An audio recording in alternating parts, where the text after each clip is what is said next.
పేదవాడి పక్షాన నిలబడతాం, ప్రజా గొంతుకై నినదిస్తాం.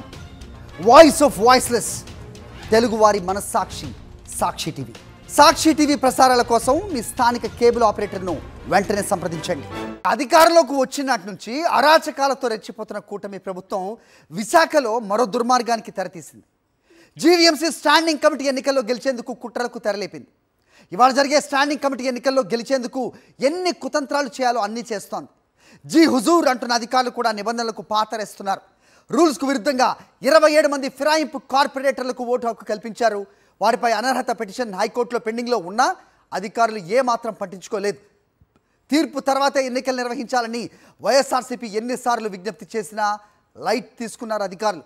ఒక్కో కార్పొరేటర్కు కూటమి నేతలు లక్షల్లో ఖర్చు చేశారు. కూటమి కార్పొరేటర్లకు భీమిలిలో ఓ విలాసవంతమైన హోటల్లో క్యాంప్ ఏర్పాటు చేశారు. మరోవైపు స్టాండింగ్ కమిటీ ఎన్నిక సందర్భంగా కూటమిలో వర్గ విభేదాలు బట్టబయలయ్యాయి. 10 స్థానాలకు గాను ఒక్కటి కూడా జనసేనకి ఇవ్వలేదు టీడీపీ. అసంతృప్తితో ఎన్నికను బహిష్కరించారు జనసేన కార్పొరేటర్ మూర్తి యాదవ్.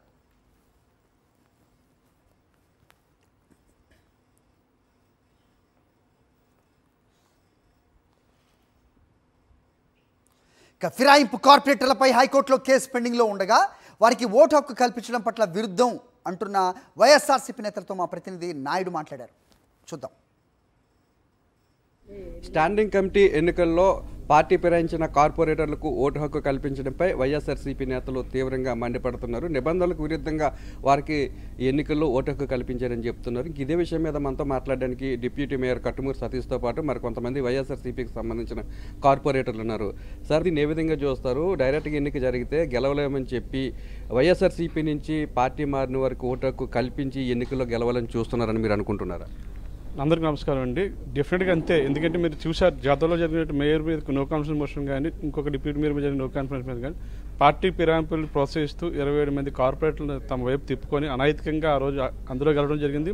ఈరోజు అంతే విధంగా ఇప్పుడు కూడా మేము కమిషనర్ కానీ కలెక్టర్ గారు కానీ అందరూ కూడా వినతిపత్రం ఇవ్వడం జరిగింది. సార్, 27 మందిని కూడా డిస్క్వాలిఫై చేస్తూ వాళ్ళ ఓటర్ లిస్ట్ వాళ్ళ పేరు తొలగిస్తూ ఈ 27 మందిని తొలగించి మిగతా వాళ్ళందరితో కూడా స్టాండింగ్ కమిటీ ఎలక్షన్ నిర్వహించమని కోరడం జరిగింది. బట్ గవర్నమెంట్ నుంచి అటువంటి స్పందన లేదు. అధికారులు కూడా గవర్నమెంట్కి ఒత్తాసపరుస్తూ ఏదైతే రాజ్యాంగంలో ఎలక్షన్స్ సంబంధించి ఏదైతే రూల్స్ ఉన్నాయో ఆ రూల్స్ని కూడా అతిక్రమించి ఈరోజు ఎలక్షన్ చేస్తూ ఉన్నారు.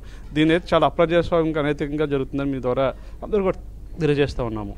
మేడం చెప్పండి, ఇప్పటికే మీరు హైకోర్టులో కూడా ఒక పిటిషన్ వేశారు. ఇంకా అదైతే ఏమీ తేలకముందే ఈ విధంగా ఓటు కల్పించడం ఏ విధంగా చూస్తారు? ముఖ్యంగా చెప్పాలి అంటే కూటమి ప్రభుత్వానికి ఓటమి అనేది భయం అనేది ఉందండి. ఆ భయం ఉంది కనుక ఈరోజు 27 మందిని కూడా ఎక్కడ తప్పిస్తే మరి వాళ్ళకి ఓడిపోతారు అని వాళ్ళకి ఆ భయంతోనే హైకోర్టులో వేసిన కేసుని ఇంకా అది రాకముందే వీళ్ళు స్టాండింగ్ కమిటీ ఎలక్షన్స్ అని పెట్టడం జరుగుతుంది. చాలా అన్యాయంగా చేస్తున్నారు. ఎన్నిక చెల్లుబాటు అవుతుందని మీరు అనుకుంటున్నారా? ఇది గతంలో స్టాండింగ్ కమిటీ ఎలక్షన్లో ఏవైతే ఇన్వాలిడ్ కింద 14 ఓట్లని మా యొక్క అభ్యర్థులు ఎవరైతే ఉన్నారో మా 10 మంది అభ్యర్థులు కూడా గుర్తించి ఎలక్షన్ కమిషన్ చేసే ఎవరైతే అధికారి ఉన్నారో ఆ అధికారిని నిలదీయడం జరిగింది. ఆ అధికారికి మేము చెప్పడం కూడా జరిగింది. ఆ 14 ఓట్లు పక్కన పెట్టి కౌంటింగ్ చేశారు.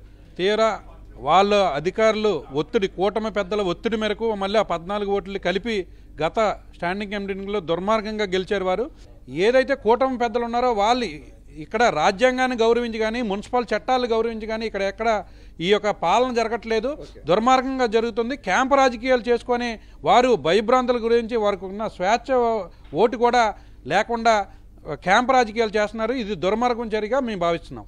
మేడం, ఇప్పుడు పార్టీ ఫిరాయించిన వారికి ఓటు హక్కు కల్పించడమే కాకుండా అందులో ఇద్దరికి పోటీ చేసే అవకాశం కూడా కల్పించారు. అంటే ఇది చట్టబద్ధంగా చెల్లుతుంది అనుకుంటున్నారు?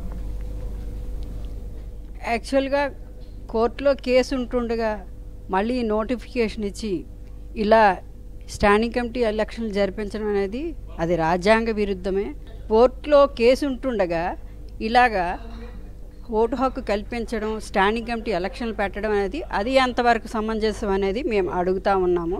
ఇది ఏదైనా కూడా అన్కాన్స్టిట్యూషనల్గా జరుగుతూ ఉంది. పైన దేవుడు ఉన్నాడు, మాకు మా ఓటర్స్ అందరూ ఉన్నాం.